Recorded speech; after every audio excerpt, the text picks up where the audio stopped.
O Senhor esteja convosco.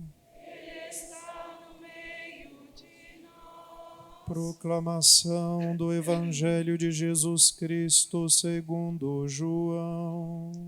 Glória a vós, Senhor.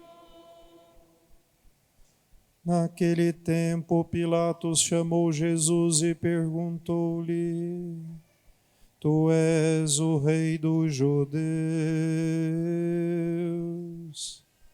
Jesus respondeu: Estás dizendo isto por ti mesmo, ou outros te disseram isto de mim?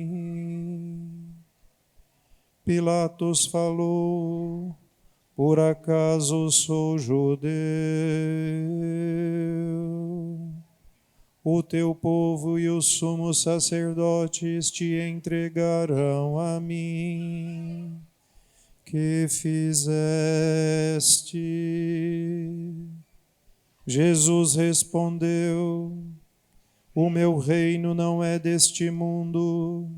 Se o meu reino fosse deste mundo, os meus guardas lutariam para que eu não fosse entregue aos judeus. Mas o meu reino não é daqui. Pilatos disse a Jesus: Então tu és rei. Jesus respondeu: Tu dizes, eu sou rei. Eu nasci e vim ao mundo para isso, para dar testemunho da verdade. Todo aquele que é da verdade escuta a minha voz. Palavra da salvação. Glória a vós, Senhor.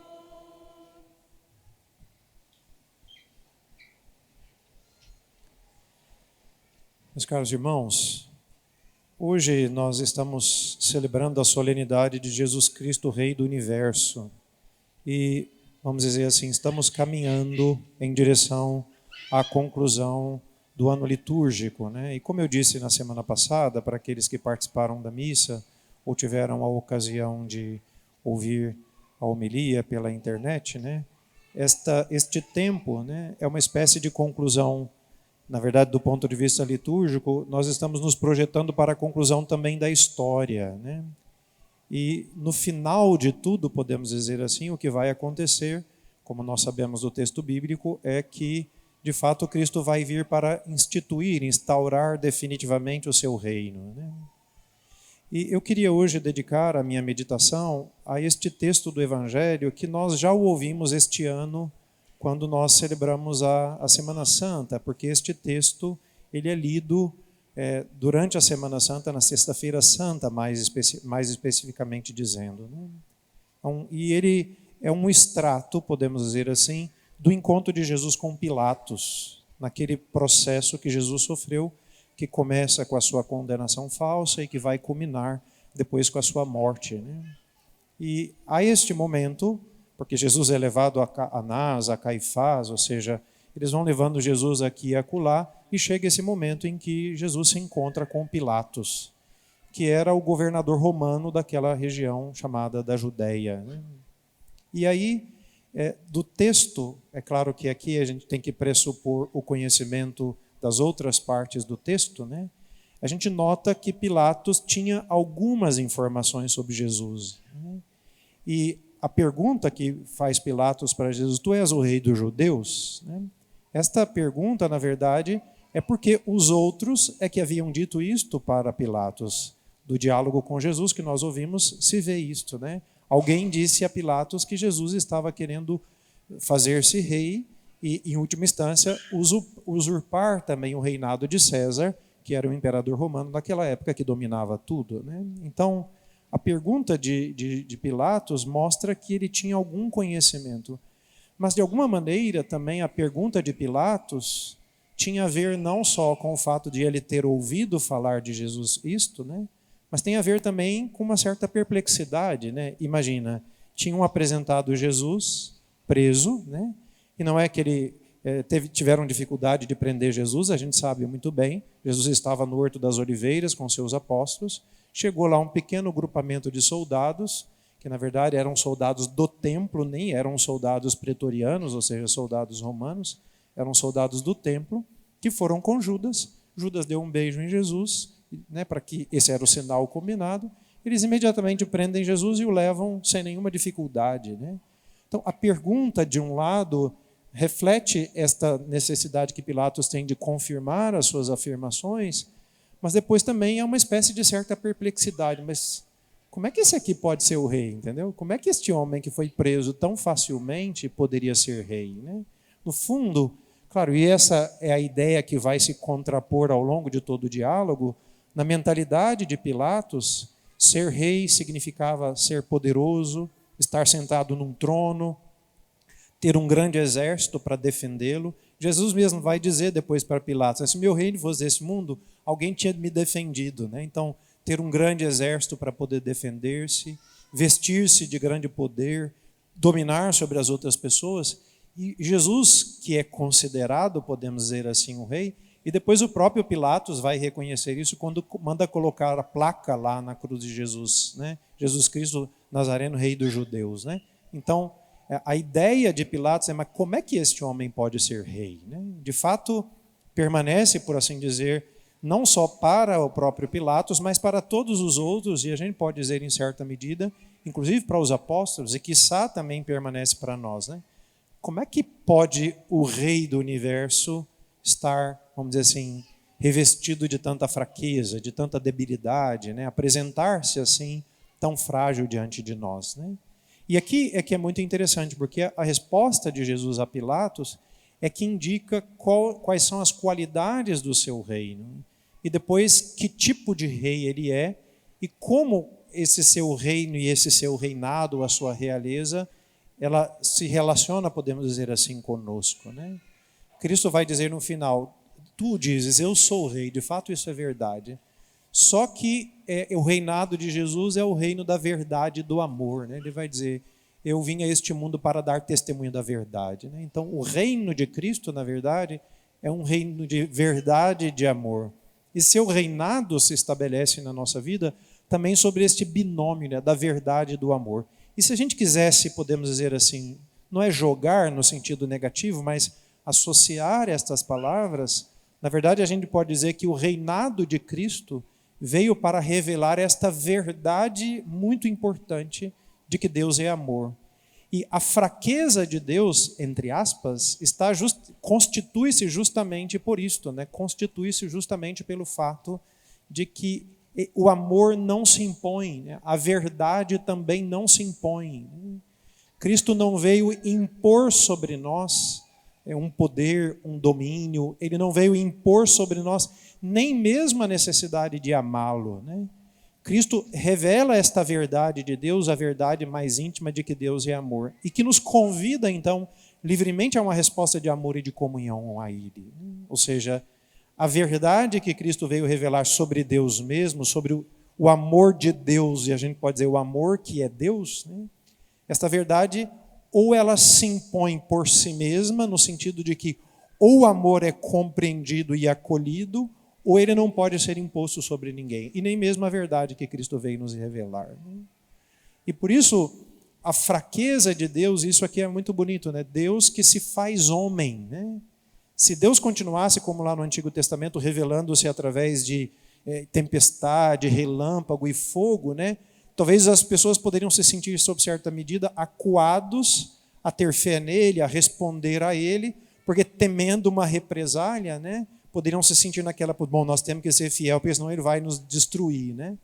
Mas diante de Cristo, esta proposta de amor que se reveste da fraqueza da sua humanidade, na verdade, abre total possibilidade à nossa liberdade de nós aceitarmos ou não o seu reinado em nossa vida.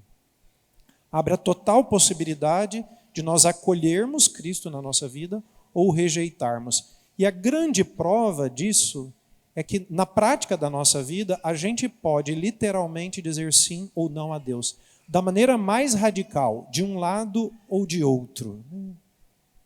A gente pode dizer da maneira mais radical possível, eu vou pedir ao pai que podia pegar a criança e não deixar ela ficar andando aqui no corredor fazendo favor. Então, de um lado ou de outro, né, a gente pode radicalmente dizer sim ou não a Deus. O sim a Deus é aquele sim dos santos, né, que dão o seu coração todo a Deus, que oferecem totalmente o seu coração a Deus. E o não é aquela possibilidade radical também de nós virarmos as costas para o Senhor, deixarmos completamente Deus de lado. E a prova de que isso é possível é que nós assistimos um mundo que, não raras vezes, na verdade, na grande maioria das vezes, infelizmente, usando dessa liberdade, rejeitam o reinado de Cristo. Ou seja, rejeitam esta proposta da verdade sobre o amor de Deus. Desta oferta, vamos dizer assim, dessa proposição que Deus nos faz. E aqui, o importante que eu penso, né, é que o reinado de Deus na nossa vida, ele não nos tira absolutamente nada, porque Deus e Cristo, seu Filho, né, eles não são um rei que se impõe sobre nós para o seu próprio proveito. Né? O reinado de Cristo na nossa vida é para nós, é para a nossa salvação. É para o nosso proveito, é para o nosso crescimento, é para a nossa santificação. Ou seja, Cristo não quer reinar sobre a humanidade, sobre o mundo por causa de si mesmo, mas por causa de nós. Né? E é muito bonito, eu expliquei essa semana, porque a gente está lendo o texto do livro do Apocalipse, que quando João tem a visão do trono de Deus e do Cordeiro que também está sentado no trono, ele diz que depois em volta tinha outros 24 tronos, que representam as 12 tribos de Israel e os 12 profetas e os 12 apóstolos do Cordeiro. Né? Ou seja, na medida em que Cristo reina, também estes reinam com ele. Por isso que também é assim na nossa vida. Na medida em que nós aceitamos o reinado de Cristo, o reino de Jesus, a sua realeza em nossa vida, que é este reino da verdade e do amor, na medida em que isto nos é proposto e nós acolhemos, né, na verdade nós não perdemos nada, pelo contrário, nós somos elevados à nossa mais alta dignidade. Acolher Jesus na nossa vida não nos diminui, né?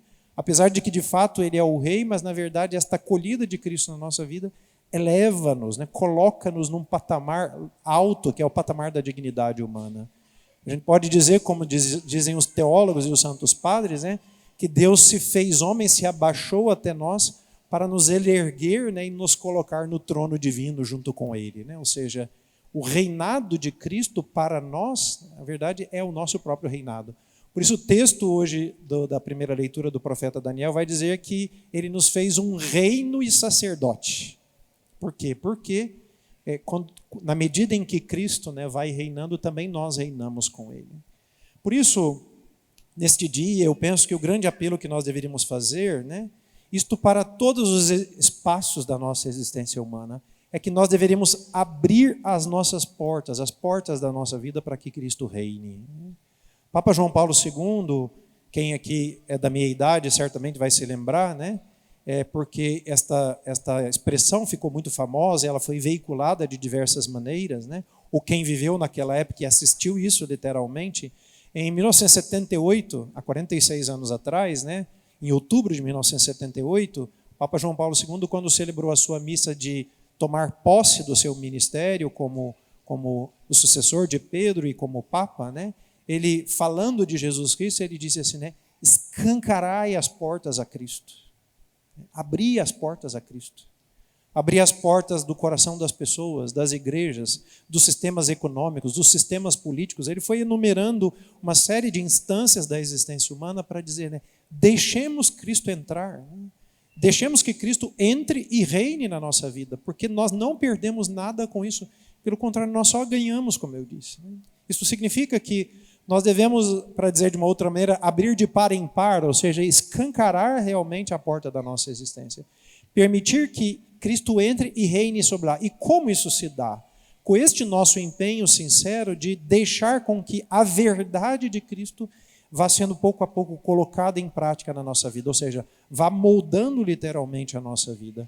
Por isso, todo o nosso empenho, né, de permitir com que em todas as instâncias da nossa existência seja esta verdade a moldar aquilo que nós pensamos, aquilo que nós cremos, o modo como nós nos comportamos, na nossa relação pessoal, na nossa relação com Deus, na nossa relação com as pessoas que estão à nossa volta, ou seja, tudo isso deve ser formado e informado por essa graça de Deus. Ou seja, deixar que Cristo reine não é fazer um trono em minha casa para que Cristo sente. Na verdade, Cristo quer entrar no meu coração, na minha vida. E quer lá que a sua verdade possa transformar o meu coração e a partir de dentro a gente vai transformando, como eu disse, o sistema político, o sistema econômico, as nossas relações, o nosso trabalho, as nossas famílias, né? Que tudo pouco a pouco vá sendo, né, transformado e vá nos levando a esta resposta sempre maior de amor. No fundo, a grande verdade que quer transformar a nossa existência é que a gente precisa fazer da nossa vida também um sinal do amor de Deus no meio da humanidade. Ou seja, na medida em que Cristo vai reinando, no fundo nós devemos viver segundo esse mesmo critério do reinado de Cristo, ou do reino de Cristo, que é o seu amor. Por isso eu penso que esses momentos assim, em que a igreja de novo nos faz pensar, nos repropõe certos elementos da nossa fé, devemos realmente assim pensar, e eu queria deixar isso assim como indicação prática, vamos dizer, para esta semana, né? Aonde na nossa vida esta verdade ainda não chegou? Né? Ou dito de outra maneira, aonde na nossa vida Cristo ainda não reina? Né? Certamente a gente pode dizer, padre, mas isso nunca perfeitamente vai acontecer. É verdade, né? Mas o problema é lá onde não está acontecendo porque eu resisto. Este é o problema. É quando a palavra de Deus não chega lá porque eu não deixo. Né? Porque por nossa fraqueza, pelos nossos limites, isto vai acontecer mesmo, mas deveria ser assim, por causa da nossa fraqueza, do nosso limite, não porque conscientemente eu digo, opa, tira a mão daqui, né? Não põe a mão aqui. Né? Deveria ser porque enfrentamos, sei lá, dificuldades, medos e etc., mas não porque resistimos voluntariamente. E a grande pergunta é, por que nós teríamos medo de Jesus? Por que temeríamos o seu reinado na nossa vida? Como nós podemos temer alguém que se rebaixou e morreu na cruz para me salvar? Né? Que medo temos do seu amor ou da sua verdade? Por que resistiríamos a esta palavra na nossa vida? Né? E confrontando-nos dessa maneira, o passo é justamente esse. Né? Como é que eu vou fazer para abrir mais? Né? Deixar mais espaço? Porque é bom lembrar que Cristo, como diz o Apocalipse, nós ouvimos isso na semana também, né? Está à porta e bate. Ele é um rei educado, né? Ele não é um ladrão que chuta a porta e entra, né? Ele está à porta e bate. Se abrirmos, ele entra e ceia conosco.